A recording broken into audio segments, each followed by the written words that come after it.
Good morning আমার সকল প্রিয় ছাত্রছাত্রীরা। আশা করি তোমরা সকলে খুব ভালো আছো। আমি তোমাদের জিওগ্রাফির সুমন স্যার। স্টুডেন্ট, পৃথিবীতে কিন্তু অনেকগুলি মহাদেশ রয়েছে। রয়েছে তো? বলো কয়টি মহাদেশ রয়েছে? ভেরি গুড, 7টি মহাদেশ। তার মধ্যে এশিয়া, আফ্রিকা, ইউরোপ, দক্ষিণ আমেরিকা, উত্তর আমেরিকা এইসবগুলি রয়েছে, তাই তো? আচ্ছা, তুমি কোন মহাদেশে থাকো? এশিয়া মহাদেশে থাকো, ভেরি গুড। আজকে কিন্তু স্টুডেন্ট আমরা এই যে দক্ষিণ আমেরিকা বলে একটা মহাদেশের নাম আমরা একটু আগে জানলাম, সেই মহাদেশ সম্পর্কে কিন্তু বিস্তারিত জানব। অর্থাৎ এই মহাদেশে দেশের সংখ্যা কয়টি, বা ভূপ্রকৃতি, নদ নদী, জলবায়ু, সেখানকার স্বাভাবিক উদ্ভিদ কি, সেই সম্পর্কে কিন্তু আমরা বিস্তারিত জানবো আজকের ক্লাসে। তবে স্টুডেন্ট, আজকে কিন্তু আমরা এই দক্ষিণ আমেরিকার ভূপ্রকৃতি এবং নদ নদী নিয়ে বিস্তারিত আলোচনা করব। পরে আরেকটা ক্লাসে বা অন্য ক্লাসে আমি তোমাদের দক্ষিণ আমেরিকার জলবায়ু এবং স্বাভাবিক উদ্ভিদ যে বাকি যে পার্টটা রয়েছে সেই পার্টটা নিয়ে অবশ্যই আলোচনা করব। তোমরা ক্লাসটা মন দিয়ে শোনো, আশা করি সবারই খুব ভালো লাগবে। তাহলে চলো শুরু করা যাক আজকের ক্লাস, দক্ষিণ আমেরিকা। দেখো স্টুডেন্ট, এই দক্ষিণ আমেরিকা পড়ার আগে আমাদের মাথায় আসবে কিন্তু আমেরিকা শব্দটা, তাই না? এই আমেরিকা মহাদেশটি কিভাবে আবিষ্কার হলো বা কে আবিষ্কার করলো, এটা তোমাদের নিশ্চয়ই জানতে ইচ্ছা করবে, তাই না? এর পিছনেও কিন্তু অনেক ইতিহাস রয়েছে। দেখো, ইউরোপের বণিকরা কিন্তু নতুন নতুন দেশের সন্ধানে এক স্থান থেকে অন্য স্থানে সমুদ্রে জাহাজের মাধ্যমে কিন্তু তারা পাড়ি দিত, নতুন দেশ খোঁজার নেশায় কিন্তু পাড়ি দিত। ঠিক তেমনি তোমাদের যদি আমি জিজ্ঞাসা করি আমেরিকা মহাদেশটি কে আবিষ্কার করে, তোমরা কিন্তু এক কথায় কি বলবে? ক্রিস্টোফার কলম্বাস, তাই তো? কিন্তু স্টুডেন্ট, এইটা নিয়ে কিন্তু অনেক মতবিরোধ রয়েছে। দেখো, 1492 সালে ক্রিস্টোফার কলম্বাস ইতালির যে নাবিক ছিলেন, তিনি ভারত দ্বীপপুঞ্জ বা ভারতীয় দ্বীপপুঞ্জ আসার জন্য জলপথের মাধ্যমে সমুদ্রে পাড়ি দেন তার সঙ্গীদের নিয়ে। তিনি প্রায় 2 মাস পরে কিন্তু একটা নতুন বা অজানা দ্বীপে এসে পৌঁছান। তিনি প্রথমে এটাকে ভারতীয় দ্বীপপুঞ্জ ভেবে নেন, ঠিক আছে? আবার অন্য মত বলছে যে এই ক্রিস্টোফার কলম্বাসের পথ অনুসরণ করে আমেরিকো ভেসপুজি 1501 খ্রিস্টাব্দে কিন্তু এই আমেরিকার মূল ভূখণ্ডে এসে পৌঁছান। যেহেতু তিনি প্রথম অনুভব করেন এটা ভারতবর্ষ নয়, এটা একটা অজানা ভূখণ্ড, তাই তিনি তার নাম অনুসারে কিন্তু এই আমেরিকার নাম দেন, ঠিক আছে? তাহলে আমেরিকো ভেসপুজির নাম অনুসারে আমেরিকার নামকরণ করা হয়। দেখো তোমরা ছবিটা, এই যে দক্ষিণ আমেরিকা, পৃথিবীর নিচের দিকের যে অংশটা সেটা কিন্তু দক্ষিণ দিক, আর উপরের দিকের অংশটা উত্তর দিক। তাই নিচের দিকের অংশটা দক্ষিণ আমেরিকা নামে পরিচিত, আর উত্তর দিকের অংশটা উত্তর আমেরিকা নামে পরিচিত। দুটি কিন্তু আলাদা আলাদা মহাদেশ। পৃথিবীর চতুর্থ বৃহত্তম মহাদেশ কিন্তু এই আমেরিকা। তাহলে তোমরা আমাকে বলো, পৃথিবীর সব থেকে বড় বা বৃহত্তম দেশ কোন, এই মহাদেশ কোনটি? ভেরি গুড, এশিয়া মহাদেশ, তাই তো? আচ্ছা, দ্বিতীয়? আফ্রিকা। তাহলে এই যে দক্ষিণ আমেরিকা, এই দক্ষিণ আমেরিকা মহাদেশ কিন্তু পৃথিবীর চতুর্থ বৃহত্তম মহাদেশ, এটা কিন্তু তোমরা মনে রাখবে। আচ্ছা, আর দেখো, এই যে আয়তন, এই দক্ষিণ আমেরিকার যে আয়তন, এটা আমাদের ভারতের প্রায় 5 গুণ। অর্থাৎ আহ, আমাদের ভারতবর্ষের যে আয়তন, এরকম এরকম 5টা ভারতবর্ষ হলে বা যোগ করলে কিন্তু এই দক্ষিণ আমেরিকার আয়তনটা পাওয়া যাবে। আচ্ছা, এই যে দক্ষিণ আমেরিকা আমরা জানছি বা পড়ছি, এই দক্ষিণ আমেরিকা কিন্তু আজ থেকে 500 বছর আগেও কিন্তু মানুষের কাছে অজানা ছিল। তখন দেশটা আবিষ্কারই হয়নি। মাত্র 500 বছর আগে কিন্তু এই মহাদেশটা আবিষ্কার হয়, এবং তাই এই মহাদেশকে নবীন মহাদেশ বা পৃথিবীর নতুন মহাদেশও বলা হয় থাকে। তাহলে তোমরা মনে রাখবে, নবীন মহাদেশ কাকে বলে? উত্তর আমেরিকা আর দক্ষিণ আমেরিকাকে। কেন বলে? কারণ আজ থেকে কিন্তু মাত্র 500 বছর আগে এই মহাদেশটার কথা মানুষের কাছে অজানা ছিল। কিন্তু বর্তমানে দেখো স্টুডেন্ট, এই মহাদেশ কিন্তু শিক্ষা, চিকিৎসা, টেকনোলজি, তারপরে স্পেস সেন্টার, নানা দিক দিয়ে কিন্তু বিরাট উন্নতি সাধন করেছে এই মহাদেশ। ঠিক আছে? তাই দক্ষিণ আমেরিকা মহাদেশ কিন্তু আমাদের পড়ে জানতে হবে, বুঝতে হবে, এবং সেখানকার কোন কোন দেশ রয়েছে, সেখানকার সীমানা কি, অবস্থান কি, এইসব নিয়েও কিন্তু আমাদের।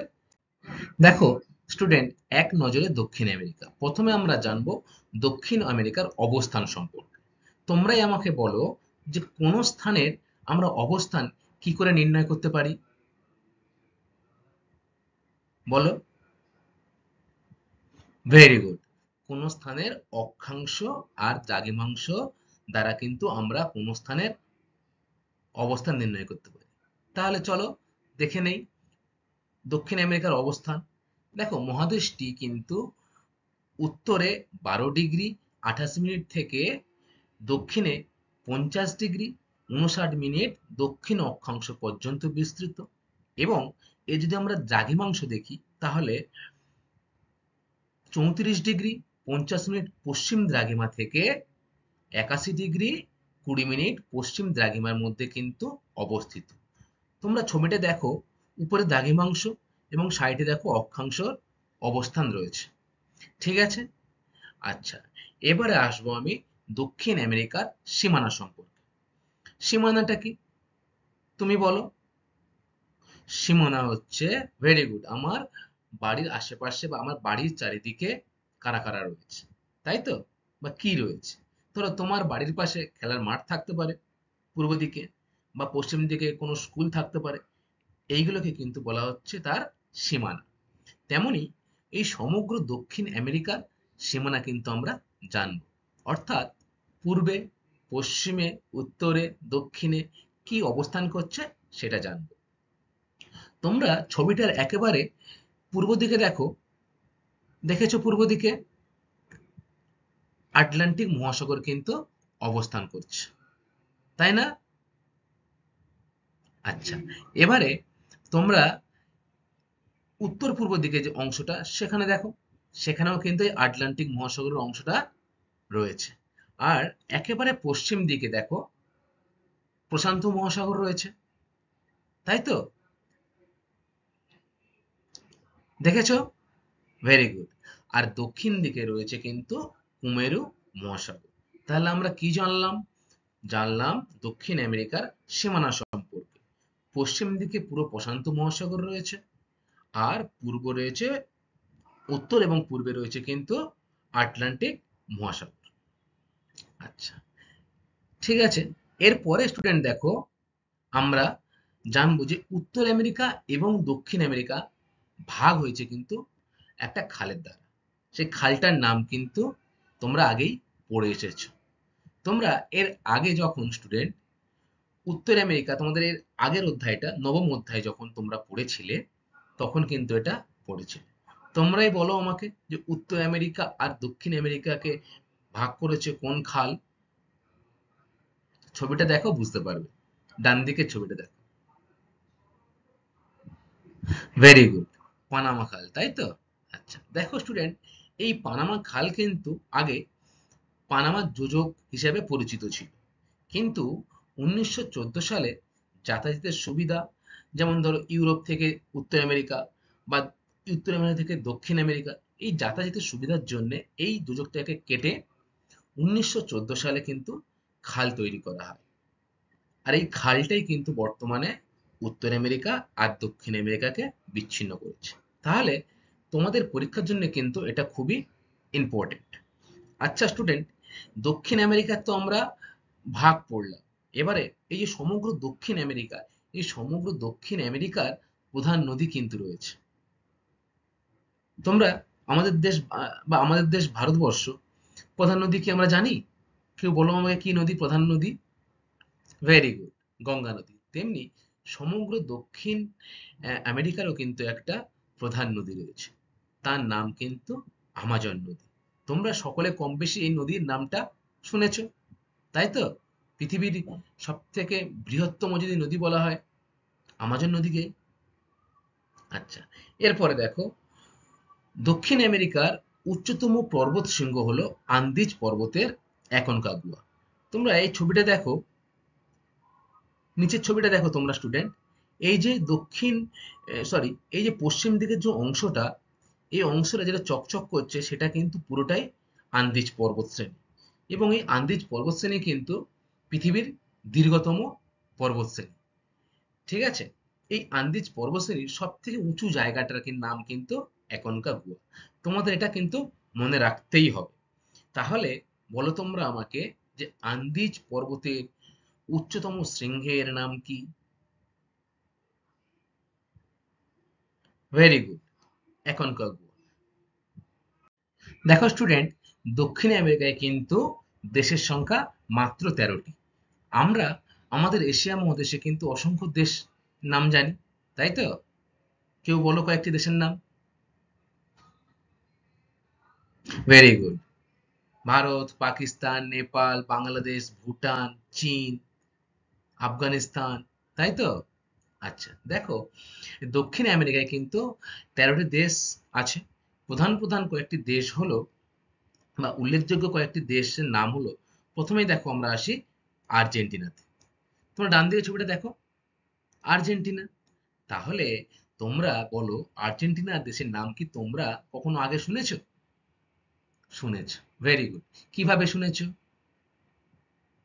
ফুটবল খেলার দিক দিয়ে ঠিক বলেছো, মেসি।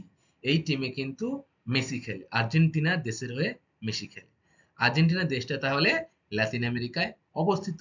এছাড়া দেখো, রয়েছে ব্রাজিল, রয়েছে প্যারাগুয়ে, রয়েছে উরুগুয়ে, চিলি, কলম্বিয়া, ভেনেজুয়েলা, এরকম অসংখ্য আরো দেশ রয়েছে। এবারে স্টুডেন্ট, এই যে দেশগুলো রয়েছে, এই যে দেশগুলোর মধ্যে কয়েকটি বিখ্যাত শহর রয়েছে কিন্তু। সেই শহরগুলো কি কি? দেখো, রিও ডি জেনেরিও বলে একটি শহর রয়েছে, যেটা কিন্তু অবস্থিত ব্রাজিলে। এছাড়া কুইটো, সান্টিয়াগো, মন্টেভিডিও প্রভৃতি বিখ্যাত বিখ্যাত শহর কিন্তু এই দক্ষিণ আমেরিকা মহাদেশে অবস্থিত। তোমাদের এই বিখ্যাত শহরগুলোর নাম কিন্তু মনে রাখতে হবে। এরপরে দেখো স্টুডেন্ট, ল্যাতিন আমেরিকা, দক্ষিণ আমেরিকা, মধ্য আমেরিকা, মেক্সিকো এবং ক্যারিবিয়ান দ্বীপপুঞ্জকে কিন্তু একসঙ্গে ল্যাতিন আমেরিকা বলে। তার কারণ স্টুডেন্ট শোনো, যখন ইউরোপিয়ানরা প্রথম এখানে আসতে শুরু করে, তাদের মধ্যে পর্তুগিজ ছিল, ছিল ইতালিয়ান লোক ছিল, তারপরে ইংল্যান্ডের লোক ছিল, জার্মানরা ছিল। তারা কিন্তু এখানে বসবাস করতে শুরু করে, এবং তাদের যে ভাষা, সেই ভাষার ব্যবহার কিন্তু তারা শুরু করে। অর্থাৎ আহ, এই যে ভাষা বর্তমানে কিন্তু এই ইংরেজি ভাষা বা ইউরোপের যে ভাষা, সে ভাষা কিন্তু এখনো মাঝে মাঝে সেখানে প্রচলিত আছে। এই কারণে কিন্তু এই অংশকে আমরা লাতিন আমেরিকার দেশ বলে থাকি, বা এই অংশগুলোকে লাতিন আমেরিকা, একসঙ্গে কিন্তু লাতিন আমেরিকা বলে থাকি। ঠিক আছে? তাহলে তোমরা নিশ্চয়ই বুঝতে পেরেছো। এবারে স্টুডেন্ট, আমরা কিন্তু এই দক্ষিণ আমেরিকার ভূপ্রকৃতি ও নদ নদী নিয়ে আলোচনা করব। দক্ষিণ আমেরিকার প্রাকৃতিক পরিবেশ। আচ্ছা স্টুডেন্ট, প্রাকৃতিক পরিবেশের মধ্যে কি কি পড়ছে বলো? ভেরি গুড, ভূপ্রকৃতি আর নদ নদী, জলবায়ু এবং স্বাভাবিক উদ্ভিদ, তাই তো? আচ্ছা, আমরা স্টুডেন্ট আজকে ভূপ্রকৃতি এবং নদ নদী এই দুটো বিষয় নিয়ে কিন্তু বিস্তারিত আলোচনা করব, এবং অন্য ক্লাসে আমি তোমাদের অবশ্যই জলবায়ু এবং স্বাভাবিক উদ্ভিদ সম্পর্কেও ক্লাস নেব। তাহলে দেখো, শুরু করি তাহলে ভূপ্রকৃতি। দেখো, এই যে সমগ্র দক্ষিণ আমেরিকা অংশটা, এই অংশটাকে কিন্তু আমরা প্রধান 4টি ভাগে ভাগ করতে পারি। সেটা ভূপ্রাকৃতিক গঠনের বা বৈচিত্র্যের উপর ভিত্তি করে কি কি ভাগে ভাগ করতে পারি? দেখো, প্রথমেই পশ্চিমের পার্বত্য অঞ্চল। দেখো এই ছবিটা তোমরা লক্ষ্য করো, এই যে পশ্চিম দিকে এই যে অংশটা, এই যে অংশটা দেখো তোমরা, এই অংশটা কিন্তু পার্বত্য অঞ্চল নামে পরিচিত, পশ্চিমের পার্বত্য অঞ্চল। আচ্ছা, তারপরে দেখো দ্বিতীয়, পশ্চিমের সংকীর্ণ উপকূলীয় অঞ্চল। দেখো এই যে উপকূল কাকে বলি, আগে তোমরা আমাকে বলো উপকূল কাকে বলো। Very good. হ্যাঁ, সমুদ্রের তীরবর্তী অঞ্চলকে বা সাগরের তীরবর্তী অঞ্চলকে আমরা কি বলবো? উপকূল অঞ্চল। তাহলে একেবারে পশ্চিম দিকে আমরা কি জেনেছিলাম যে কোন মহাসাগর রয়েছে দক্ষিণ আমেরিকার পশ্চিম দিকে? প্রশান্ত মহাসাগর। গুড। তাহলে এই প্রশান্ত মহাসাগরের পাশে দেখো এই পর্বত, এবং এই প্রশান্ত মহাসাগরের মাঝখানে দেখো সংকীর্ণ একটা অংশ, এই যে অংশটা, এই অংশটা কিন্তু পশ্চিমের সংকীর্ণ উপকূল অঞ্চল নামে পরিচিত। ঠিক আছে, এরপরে তিনে এসো পূর্বের উচ্চভূমি অঞ্চল। দেখো পূর্ব দিকে এই যে লেখা আছে ব্রাজিলের উচ্চভূমি, এটা কিন্তু পূর্ব দিকে এই একটা উচ্চভূমি রয়েছে, এই যে একটা উচ্চভূমি রয়েছে, এইগুলো কিন্তু পূর্বের উচ্চভূমি অঞ্চল। তাহলে তিনটে ভাগ আমরা পেয়ে গেলাম। পশ্চিমের পার্বত্য অঞ্চল, এই যে নিচ থেকে একদম দক্ষিণ থেকে একদম উপরে অংশটা, এই যে যেটা একটু ডিপ কালার রয়েছে, সেটা কিন্তু পার্বত্য অঞ্চল। তারপরে দেখো একেবারে সমুদ্রের তীরবর্তী অঞ্চলে রয়েছে পশ্চিমের সংকীর্ণ উপকূলীয় অঞ্চল। আর এক্ষুনি কে জানলাম? ডান দিকে পূর্বের উচ্চভূমি অংশ। এই যে তিনটে জানলাম, এই তিনটে বাদ দিয়ে মধ্যভাগে যে বিশাল সমভূমি অঞ্চল, সেটা কিন্তু আমাদের 4 নম্বর পয়েন্ট। এই যে সমভূমি অঞ্চল, এইগুলো এইগুলো এগুলো এগুলো কিন্তু সমগ্র সমভূমি অঞ্চল, আর এটা আমাদের 4 নম্বর ভাগ। এখন আমরা এই 4টে ভাগ কিন্তু অল্প অল্প করে জানার চেষ্টা করব। দেখো স্টুডেন্ট, প্রথম ভাগটা কিন্তু রয়েছে পশ্চিমের পার্বত্য অঞ্চল। অর্থাৎ এই যে অঞ্চলটা পশ্চিম দিকের, তোমরা ছবিটা লক্ষ্য করো, এই যে অংশটা, এটা কিন্তু হচ্ছে পশ্চিমের পার্বত্য অঞ্চল। ঠিক আছে, তোমরা ছবি দেখে নিশ্চয়ই বুঝতে পারছো এই পশ্চিমের পার্বত্য অঞ্চলটা কিন্তু উত্তর থেকে পুরো দক্ষিণ অনেকটা অঞ্চল জুড়ে কিন্তু অবস্থান করছে। দেখো উত্তরে রয়েছে ক্যারিবিয়ান সাগর, তাই তো? ছবিটা লক্ষ্য করো তোমরা, ক্যারিবিয়ান সাগর। এই ক্যারিবিয়ান সাগর থেকে এই নিচে রয়েছে হর্ন অন্তরীপ। এখান থেকে কিন্তু এতটা পর্যন্ত এই আহ, পশ্চিমের পার্বত্য অঞ্চল রয়েছে, যার নাম কিন্তু কি? আন্দিজ পর্বতমালা।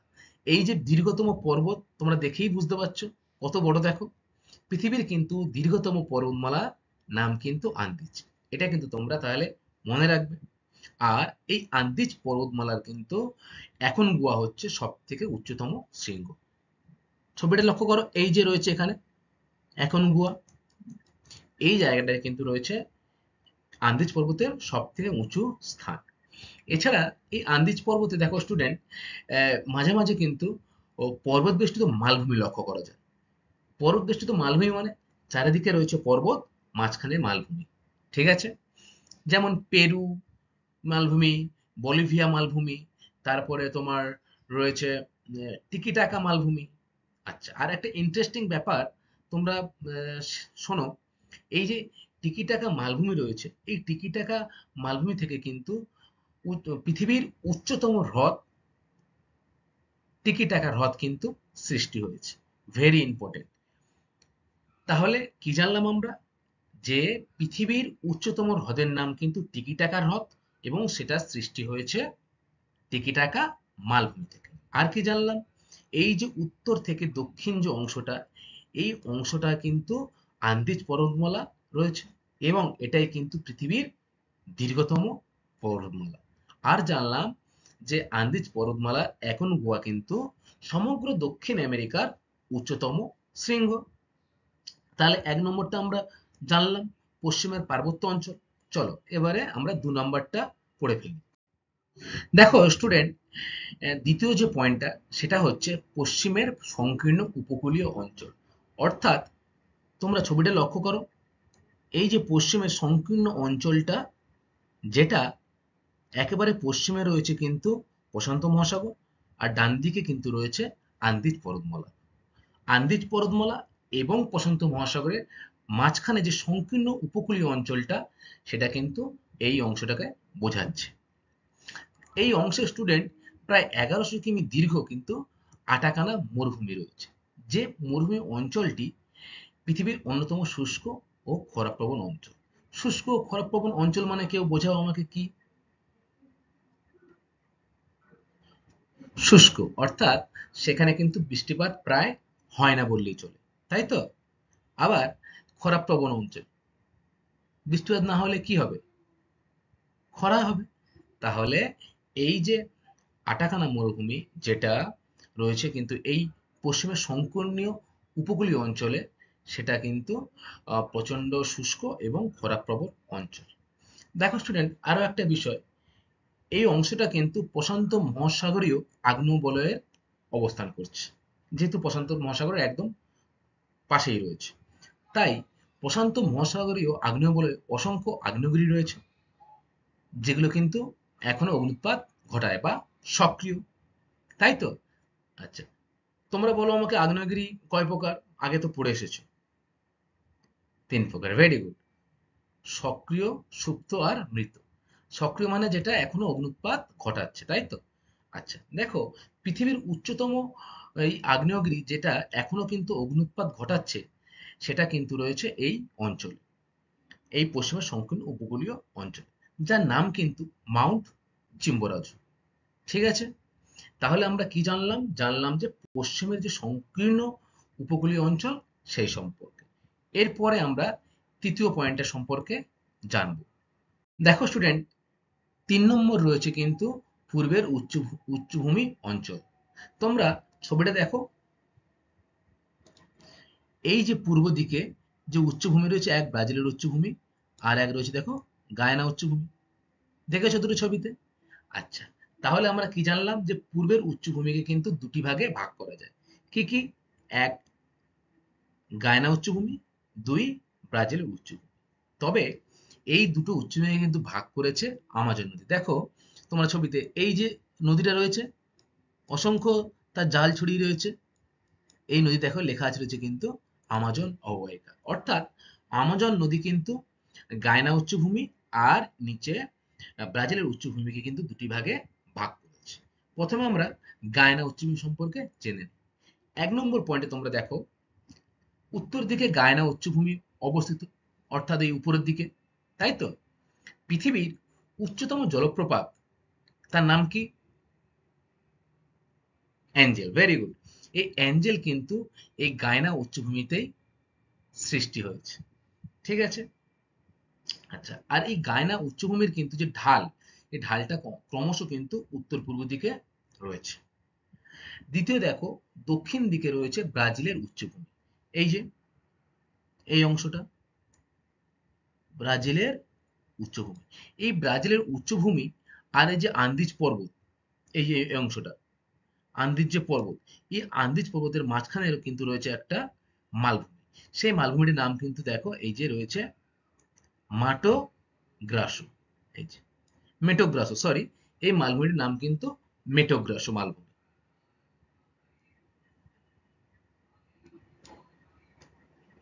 দেখো স্টুডেন্ট, এই যে দক্ষিণে ব্রাজিল উচ্চভূমি, এখানে আমাজন নদী এবং লা প্লাটা নদীর অববাহিকা কিন্তু জলবিভাজিকার কাজ করে। ঠিক আছে, তাহলে আমরা কি জানলাম? জানলাম যে পূর্বের উচ্চভূমি অঞ্চল, পূর্বের উচ্চভূমিকে আমরা দুটি ভাগে ভাগ করতে পারছি।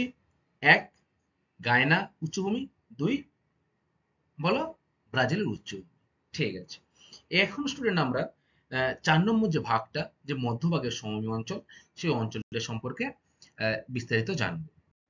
4 নম্বর ভাগটা স্টুডেন্ট হলো মধ্যভাগের বিশাল সমভূমি অঞ্চল। দেখো আমরা কি কি জানলাম? যে পশ্চিমের পার্বত্য অঞ্চল আর পূর্বের উচ্চভূমি অঞ্চল। এই উচ্চভূমি অঞ্চল আর পার্বত্য অঞ্চল বাদ দিলে যে সমগ্র অংশটা, সেটা কিন্তু এই সমভূমি অঞ্চলের অন্তর্গত। অর্থাৎ তোমরা ছবিটা লক্ষ্য রাখো, এই অংশটা আর এই অংশটা আর এই গায়না উচ্চভূমি অংশটা বাদ দিলে সমগ্র যে অঞ্চলটা, এই যে অঞ্চলটা, এই অঞ্চলটা কিন্তু সমভূমি নামে পরিচিত, মধ্যভাগের সমভূমি নামে পরিচিত। আচ্ছা, এই যে মধ্যভাগের সমভূমি সেটা ওরিনাকো, আমাজন ও লা প্লাটা নদীর মিলিত অববাহিকা হলো এই সমভূমি অঞ্চল। এই মিলিত অববাহিকাগুলি কিন্তু আবার বিভিন্ন নামে পরিচিত। যেমন ওরিনাকো নদী ধরি আমি, ওরিনাকো নদীর অববাহিকা কিন্তু ল্যানস নামে পরিচিত। আবার আমাজন নদীর অববাহিকা কিন্তু সেলভা সমভূমি নামে পরিচিত। আবার এই যে লা প্লাটা নদী, এই লা প্লাটা নদীর অববাহিকা পম্পাস সমভূমি নামে কিন্তু পরিচিত।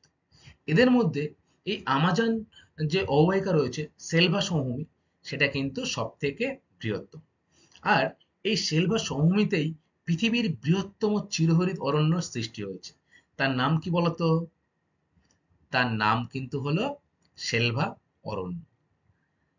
দেখো তোমরা কিন্তু আমাজন নাম শুনেছো, আমাজন অরণ্য, এটা কিন্তু সেলভা অরণ্যের অন্তর্গত। প্রচুর ঘন জঙ্গল, বিস্তীর্ণ এলাকা, জঙ্গল বা জঙ্গল আর জঙ্গল, বিভিন্ন বিষাক্ত সাপ, মাংসাশী প্রাণী, এগুলো কিন্তু এই আমাজনের জঙ্গলে আমরা পেয়ে থাকি। তাই তো? তোমরা গল্প শুনেছো তো সকলে?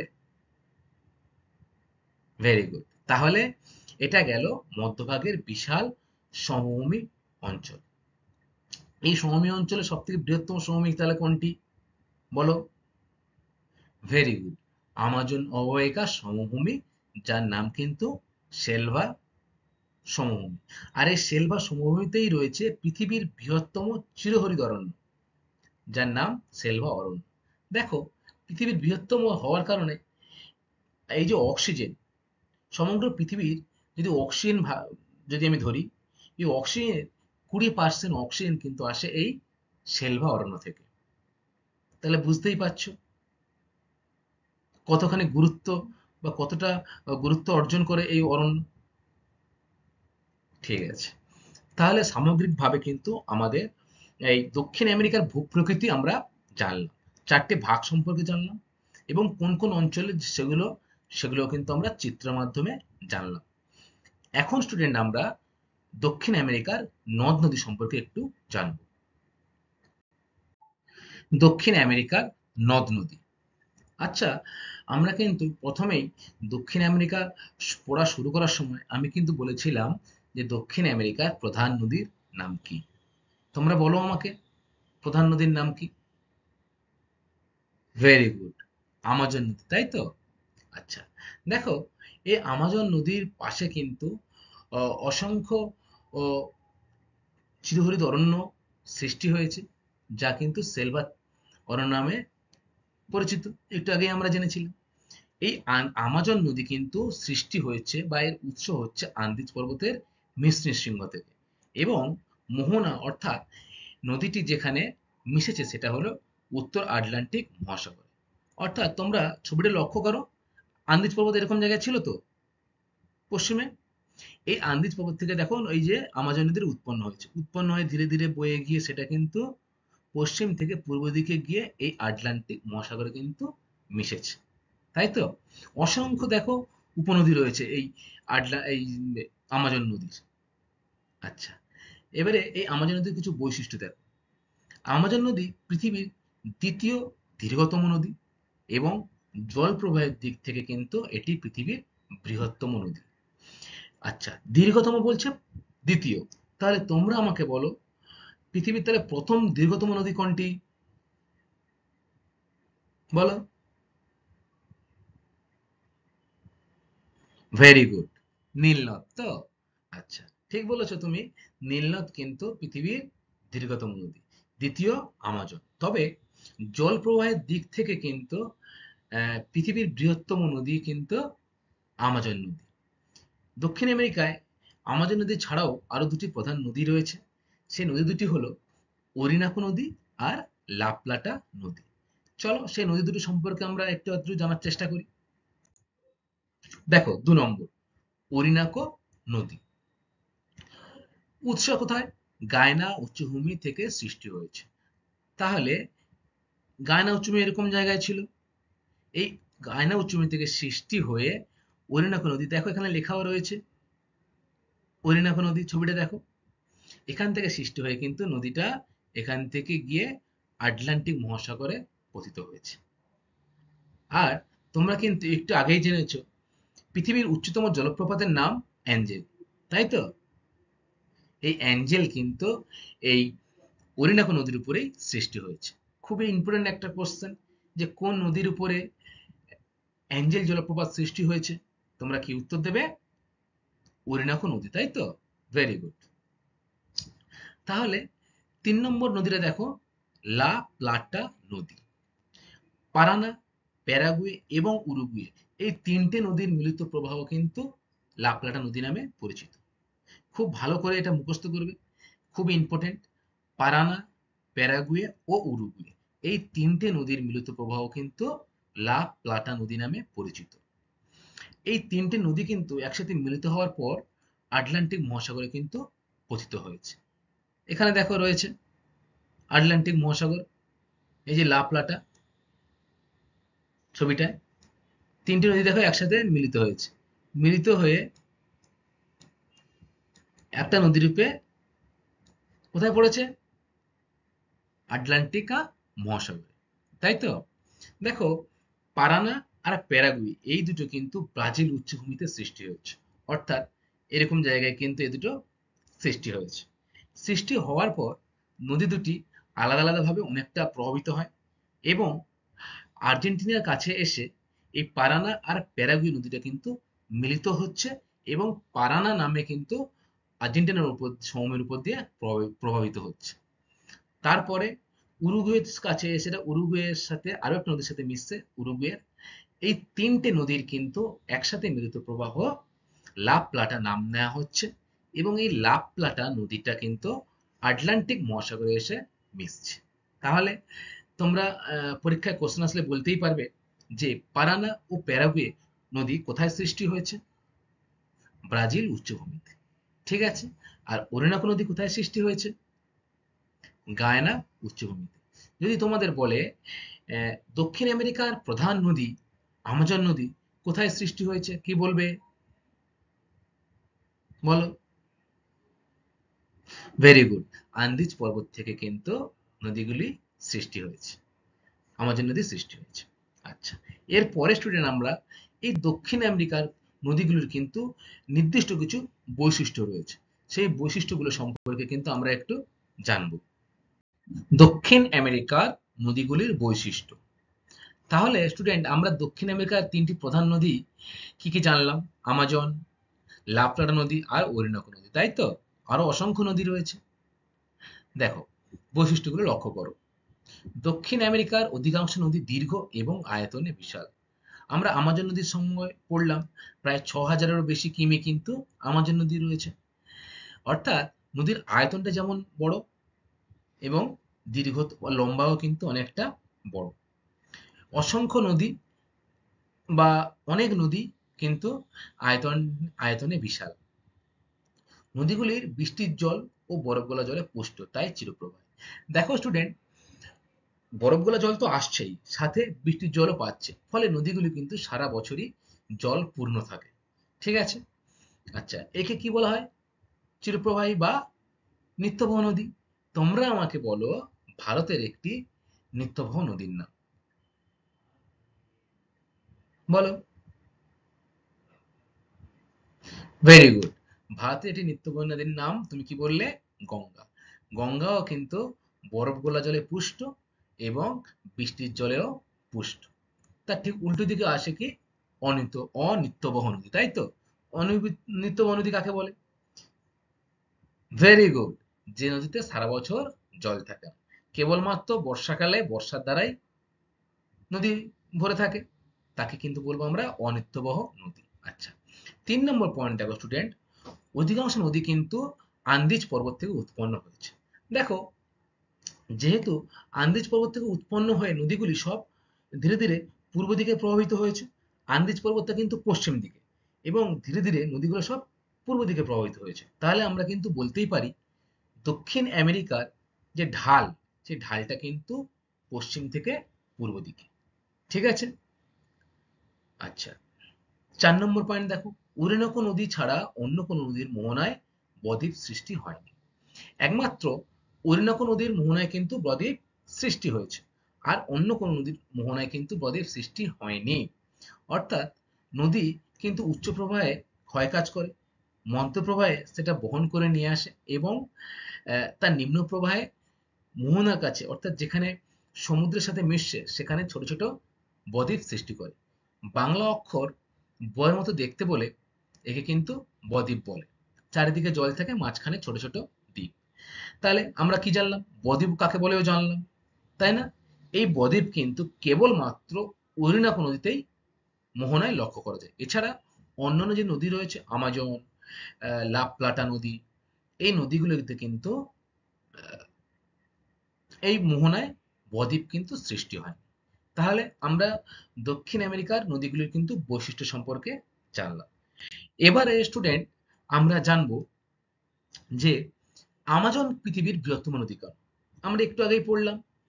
তোমরা বলো কেন বৃহত্তম বলা হচ্ছে?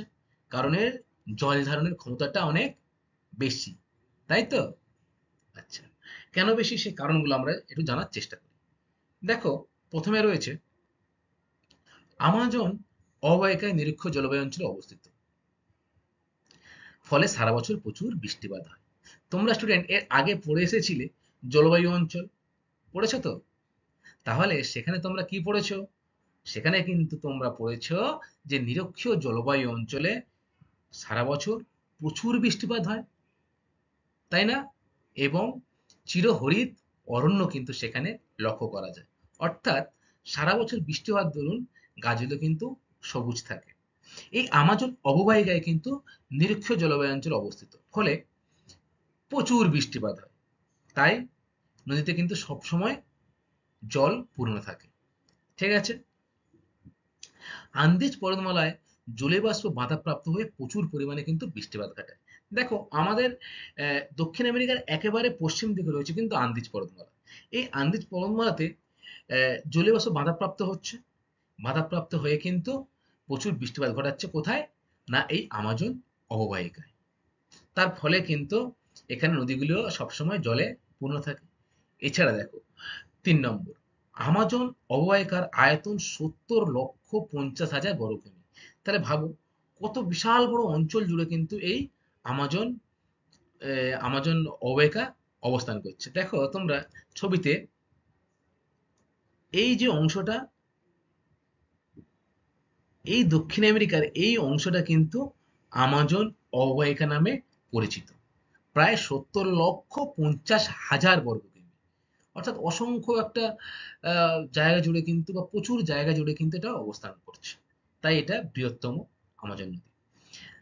৪ নম্বর পয়েন্ট দেখো স্টুডেন্ট, খুব ইন্টারেস্টিং পয়েন্ট। আমাদের যেমন গঙ্গা নদীরও অসংখ্য উপনদী রয়েছে, ঠিক তেমনি আমাজন নদীরও কিন্তু অসংখ্য উপনদী রয়েছে। আর এই উপনদীর সংখ্যা কিন্তু প্রায় ১,০০০-এরও বেশি। দেখো, এই যে আমাজন নদীটা গেছে এখান থেকে, এর কিন্তু আশেপাশে দেখো কত নদী চারিদিকে ছড়িয়ে ছিটিয়ে রয়েছে, তাই না? দেখেছো ছবিটাতে? হ্যাঁ, এর সংখ্যা কিন্তু প্রায় ১,০০০-এরও বেশি। তাহলে স্টুডেন্ট আমরা দক্ষিণ আমেরিকার ভূপ্রকৃতি এবং নদ-নদী সম্পর্কে কিন্তু বিস্তারিত জানলাম। তাহলে দক্ষিণ আমেরিকার কিন্তু এই যে বিষয়টা আমরা জানলাম, সেখান থেকে কিছু কিছু বিষয় কিন্তু তোমরা অবশ্যই মনে রাখবে। সেই বিষয়গুলো হলো, পৃথিবীর দীর্ঘতম পর্বতশ্রেণীর নাম কিন্তু আন্দিজ। পৃথিবীর উচ্চতম জলপ্রপাতের নাম অ্যাঞ্জেল। পৃথিবীর উচ্চতম হ্রদের নাম কিন্তু টিকিটাকা হ্রদ। এছাড়া পৃথিবীর বৃহত্তম নদীর নাম কিন্তু আমাজন। বৃহত্তম এটা কিন্তু জল ধারণার ক্ষমতা অনুযায়ী। আর পৃথিবীর বৃহত্তম চিরহরিৎ অরণ্যের নাম কিন্তু সেলভা অরণ্য। এই যে কিছু কিছু বিষয় তোমরা মনে রাখবে, সেগুলো কিন্তু পরীক্ষার জন্য খুবই গুরুত্বপূর্ণ। আমরা তাহলে দক্ষিণ আমেরিকার ভূপ্রকৃতি এবং নদ নদী সম্পর্কে বিস্তারিত জানলাম। এখান থেকে তোমাদের পরীক্ষায় কোন কোশ্চেনগুলো আসতে পারে সেইগুলো নিয়ে একটু এবার আমরা আলোচনা করব, এবং তোমরা সে উত্তরগুলো আমাকে দেওয়ার চেষ্টা করবে, নাহলে আমি উত্তরগুলো আবার তোমাদের বলে দেবো। দেখো তাহলে কি কি কোশ্চেন তোমাদের জন্য তৈরি করেছি কিছু গুরুত্বপূর্ণ প্রশ্ন। প্রথম প্রশ্ন দেখো স্টুডেন্ট,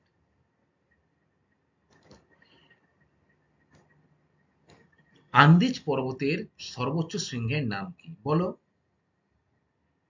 ভেরি গুড, অ্যাকনকাগুয়া, তাই তো? আচ্ছা, দ্বিতীয় প্রশ্ন দেখো স্টুডেন্ট, বলছে দক্ষিণ আমেরিকার দেশের সংখ্যা কয়টি? বলো। 13টি, ভেরি গুড। 3 নম্বর প্রশ্ন দেখো, দক্ষিণ আমেরিকার প্রধান নদীর নাম কি? দক্ষিণ আমেরিকার প্রধান নদীর নাম বলো কেউ। ভেরি গুড, আমাজন নদী। 4 নম্বর পয়েন্ট, পৃথিবীর উচ্চতম হ্রদের নাম কি?